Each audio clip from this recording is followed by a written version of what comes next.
کیا آپ نے کبھی محسوس کیا ہے کہ زندگی کی سب سے بڑی تبدیلیاں اچانک آتی ہیں؟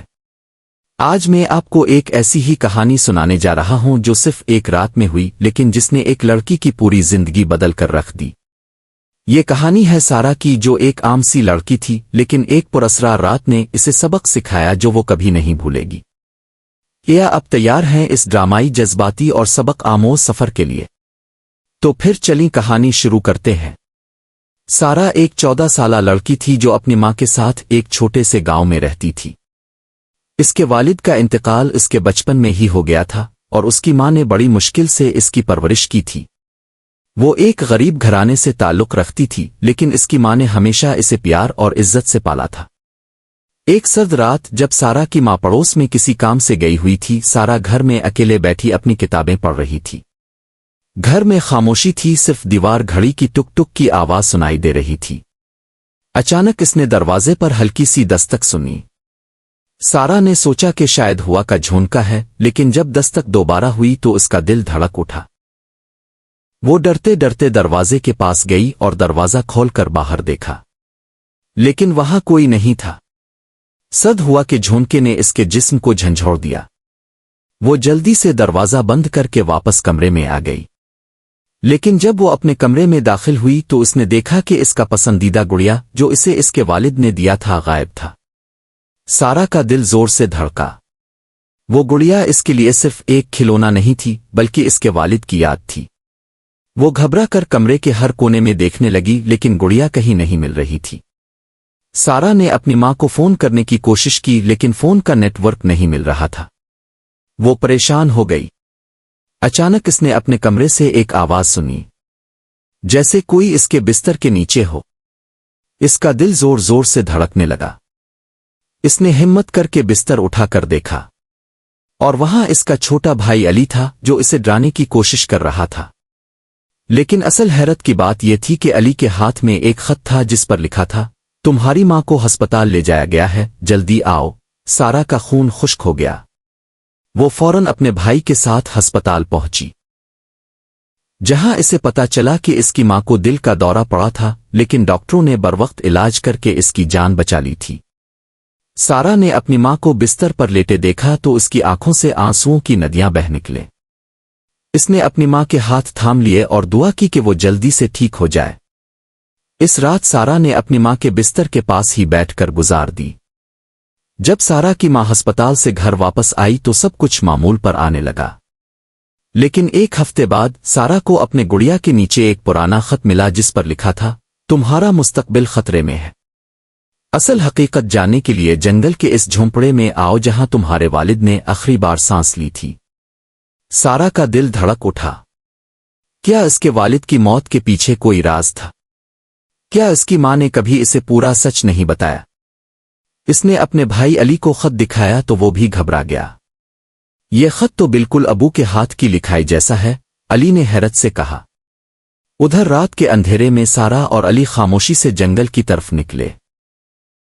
جھونپڑے کے قریب پہنچتے ہی اچانک ایک بوڑھی عورت سامنے آ گئی جس کے ہاتھ میں وہی گڑیا تھی جو سارا نے کھوئی تھی۔ تمہارے والد نے یہ گڑیا تمہاری حفاظت کے لیے بنائی تھی۔ اس میں ایک راز چھپا ہے، بوڑھی نے کانپتی آواز میں کہا۔ جب انہوں نے گڑیا کو توڑا تو اس کے اندر سے ایک پرانا نقشہ نکلا جس پر خزانے کی جگہ نشان زد تھی، لیکن ساتھ ہی ایک انتباہ بھی تھا، یہ خزانہ صرف اسے ملے گا جو اپنی ماں کی قربانیوں کی قدر کرتا ہو۔ سارا کو اچانک سب کچھ سمجھ میں آیا۔ اس کی ماں نے سالوں تک غربت میں گزارا کیا تھا تاکہ وہ محفوظ رہے، کیونکہ یہ خزانہ دراصل ان کے خاندان کی شہرت کا ضامن تھا جسے چوروں سے بچانے کے لیے اس کے والد نے چھپا دیا تھا۔ سارا نے آنکھوں میں آنسو بھر کر اپنی ماں سے معافی مانگی۔ اب وہ جانتے تھے کہ اصل خزانہ تو ان کا آپس کا پیار ہے، لیکن کیا اب جانتے ہیں؟ وہ بوڑھی عورت دراصل سارا کی حقیقی دادی تھی جو سالوں سے انہیں دور سے دیکھ رہی تھی۔ کیا اب جاننا چاہیں گے کہ سارا کی گڑیا میں آخر وہ کون سا خزانہ تھا جو اس کے والد نے چھپایا تھا؟ اور وہ بوڑھی عورت کیوں 20 سال بعد ابھی سامنے آئی؟ سارا نے گڑیا کے پیٹ سے نکالے ہوئے پرانے نقشے کو دیکھا تو اس پر ایک پراسرار مندر کا نشان تھا جس کے بارے میں گاؤں کے بزرگ بھی نہیں جانتے تھے۔ بوڑھی عورت نے کانپتی آواز میں بتایا، یہ نقشہ تمہارے والد نے اپنی جان خطرے میں ڈال کر چھپایا تھا، کیونکہ اس خزانے کی وجہ سے ہی انہیں مارا گیا۔ سارا علی اور ان کی دادی نے جب جنگل میں قدم رکھا تو ایسا محسوس ہوا جیسے قدرت بھی ان کے خلاف ہو گئی ہو۔ گھنے درختوں کے درمیان سے گزرتے ہوئے ان کے قدموں تلے خشک پتے چرچرا اٹھتے جیسے کوئی انہیں خبردار کر رہا ہو۔ وہ صرف چچا ظفر ہی نہیں تھا، بلکہ ایک خونخوار سازش کا حصہ تھا جس کی جڑیں 20 سال پرانی تھیں۔ حکیم صاحب، گاؤں کا دکھیارا جو دراصل جعلی تھا، زہر بیچتا تھا۔ کالو نامی ایک بدماش جو سارا کے والد کا قتل کرنے والا اصلی قاتل تھا۔ تھانے دار صاحب جو ظفر کو تحفظ دیتا تھا رشوت کے عوض۔ سارا کے والد نے گاؤں کے قدرتی چشمے پر ہوٹل بنانے کی منصوبہ بندی کی تھی۔ یہ چشمہ سونا بنانے والے کیمیکل سے بھرا تھا جسے صرف سارا کے والد جانتے تھے۔ چچا ظفر نے انہیں مار کر زمین کے کاغذات چرا لیے تھے۔ وہ نہیں چاہتے تھے کہ سارا چشمے کا راز جان لے۔